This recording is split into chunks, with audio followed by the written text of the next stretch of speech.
I have the pleasure of sitting down with Eric from Spyderco, longtime friend of mine. Yeah. Roots for the wrong team. He roots for those guys in blue and orange Yes. instead of green and gold. Yep, go Broncos. But other than that, I can't hold too much against them. Yeah. We beat them team. Packers in that, what was that game? The Super Bowl? I don't remember that. Yeah, that was a good one. I think I was too young. Yeah. Unfortunately, I remember that one very well. Yeah, sure. Little known fact, you travel to a lot of the Bronco games, don't you? Don't you go to like almost every Bronco game or something crazy like that? I'm a big fan. I go to every home game. That's awesome. And I do hit the road once in a while to see what they're doing. Very cool. We got to get you up to Lambeau. Packers play the Broncos this year. I think it's in Denver, but they do play. Yeah. So it'll be a good one. I think we might win this one. Yeah, I don't even know worried. who your quarterback is right now. Yeah, 12's not there anymore. So, for our viewers, talk to us a little bit about how Spyderco got started, because I think it's a really compelling story for guys that are passionate about knives. You guys actually started sharpening knives, selling products to sharpen knives, right? Yeah, we started with sharpeners. Before we ever made knives, we made sharpeners, so we made them sharp. Mm-hmm. A lot of people don't know this, but my parents started the company. They started in a bread truck in 1976. But before they were selling knives or sharpeners, they were pitchmen on the road. So they would sell paint strippers and pull cues and kitchen knives and a whole variety of different products. They'd get their microphone, get up on a box and sell a product. And one of the things they learned as a pitchman is a lot of the products didn't work. And my dad was quite an inventor, and so he decided to make a product that worked, which was our triangle sharp maker. It's still produced today.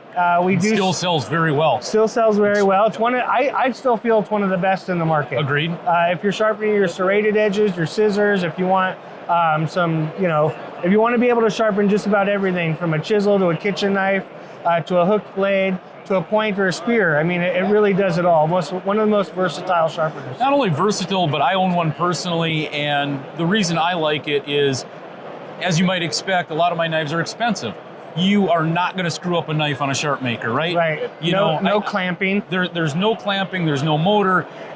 So even if you're not a professional number one, it's super easy, right? Keep the blade straight up and down, and you sharpen, and you're not going to damage your knife. So that's one of the things I really like.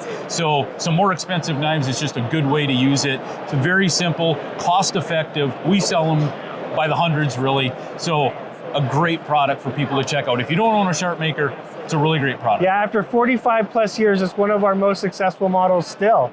And everything you're saying, and it doesn't remove a lot of material fast. Absolutely so not. you can hone your knife, very keep forgiving. It maintained, very forgiving. Right. Yeah. So very forgiving.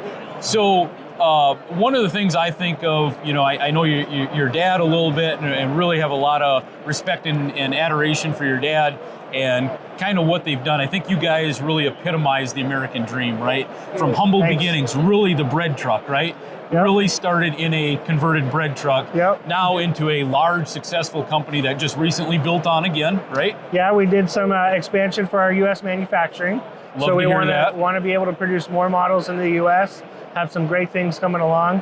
But yeah, humble beginnings. My dad was also a carpenter, and so he gutted out the inside of a bread truck and then redid the whole inside with beds and cabinets and everything else. And that's where my sister and my mom and my dad lived while working on the road. Amazing. Yeah. So really, when you guys started making knives, the two things that I think of, and you can correct me here, were a pocket clip and one hand opening and one hand closing. Yep. Both were revolutionary. Both were met with by consumers and other makers alike, I think, with this is just a fad, it's never going to last, it's a bad idea. And now it's almost hard to find a company that doesn't have one hand opening and every knife has clips on it, right? I mean, it's just, everybody does. Spyderco changed the industry. Absolutely. Clips are something we claim to fame, so it's easy to get to your pocket knife, so you're not digging through your pockets. The one hand open, which was that round hole, so you could open it with your thumb. Now there's a number of ways, flippers, thumb studs, different renditions of it, but Spyderco certainly was on the forefront of that. And for the one-hand close, when we started at Spyderco, it was the back lock, then the front back lock, then the mid back lock. Now Spyderco didn't develop those locks, but we certainly incorporated it into our design early on. And so we were one of the first mid-back locks in the market, which gave you that ability to close it with one hand and tremendous strength. One of the other things I think less people know about, everybody knows about the one-hand opening because of the spider hole, but talk a little bit about the blade shape and one-hand closing, right? Because the blades are designed so that you can close with one hand with a back lock, right? Yeah, they typically have a little bit of a dull spot at the back near the edge. I actually don't have one in my hand now, but they do have a little bit of a spot so that when you do close it, that dull spot can drop on your finger, and then with a little turn, close it with one hand. Typically what you're trying to cut is in your other hand, or it's difficult to use two hands. And so, yeah, by having the one-hand open draw, the one-hand open close, it revolutionized knives in general, changed the world, and to this day, it still pushes the industry. When I think about Spyderco and what you guys are known for, there's a myriad of things. The first one that I touch on is sharpness.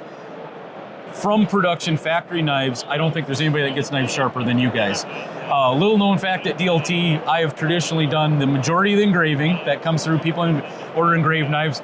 I'm the one that does it. I have been cut by damn Spydercos more than any brand probably put together. Because number one, we engrave a lot of them, but number two, they are so darn sharp.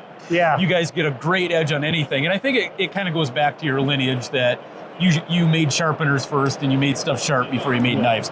So really sharp edges are really important.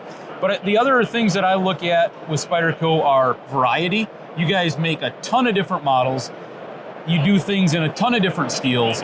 You're willing to try new steels through the mule team as well as sprint runs and production. I don't think there's anybody that makes more configurations of handle materials and blade steels. So I think it really fosters a culture of excitement. Your customer base is as passionate as anybody's, right? You're blessed to have that. Yep. The same as our company is. We have a very passionate customer base. But I think a lot of that comes from the continual improvement, the ability to change, the ability and willingness to try new things, right? You guys, is there anybody that tries more new steels than you guys that you're aware of? First of all, thank you. That was incredibly kind. And I agree with you on everything. Yeah, but it's true, right? I mean... Yeah, you know, I think when it comes to a lot of variety, we do offer more than most. Steels, in a lot of ways, we're kind of one of the kings of steels. Absolutely. Not only do we offer more of a variety, but most of our steels perform better than a lot of the steels in the industry. Our mottos are reliable, high performance for the company. And so if our product doesn't perform reliably, we don't want to go in that direction.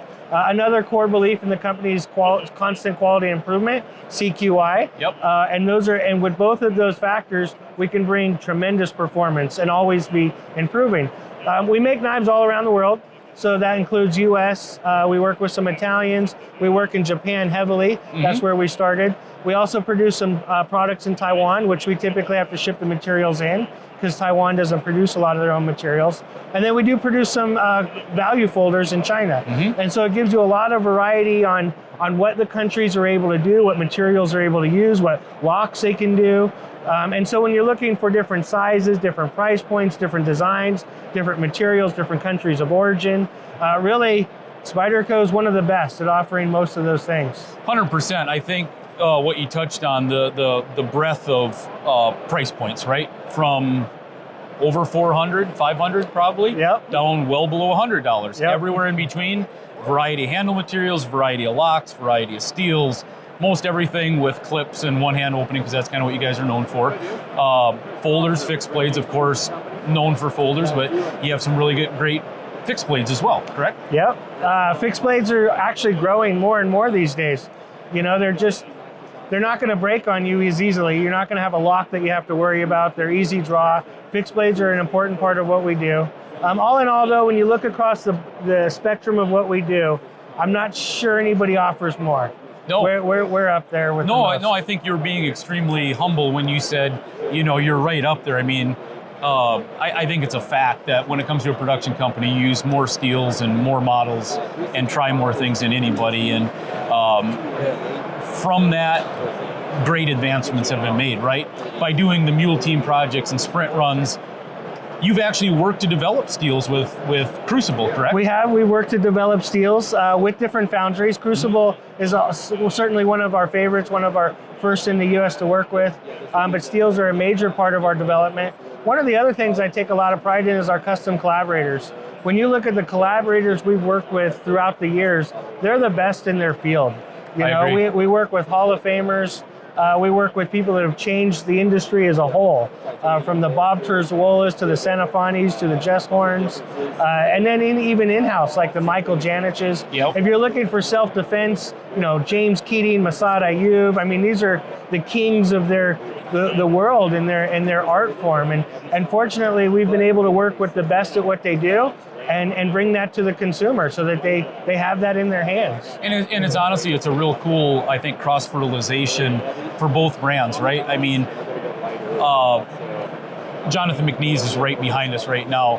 And somebody great guy, tremendous guy. I interviewed him yesterday, great guy.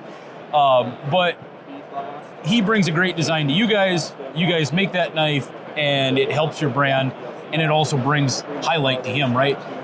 I personally had never heard of him before the collaboration with you guys, right? So it's a great cross-fertilization between custom makers and a big production company, which is really cool, I think. And when you buy one of our collaborations, we want you to feel like you're buying the real thing from a custom maker. Oftentimes these knives are very expensive, they're hard to get. Absolutely. And oftentimes production companies will lessen the quality and cheapen the product for a production masses. Right. And we really try not to do that. We on McNeese, for example, we make a little knife. We make sure we coin out and do the pivot and the lock bar just the way he would in a custom piece. And so we try to really pay attention to those details so that when you are buying something like that, you feel like you're buying the real thing. That's really interesting. Honestly, I didn't even know that. I mean, I thought it was more like other companies where it's okay, it looks and functions like the custom, but you're actually taking some of the processes that the custom guy does. Yeah, we want you to feel like the one thing we tend to change on a lot of custom pieces is the clip. Sure. We invented the clip for knives. You guys know a thing or two about clips. We're very opinionated about it. So that's probably the one thing you might find on most of our custom collaborations. But besides that, it's pretty much a feel and walk and talk of the real thing that you bought, that they would have made. Very cool.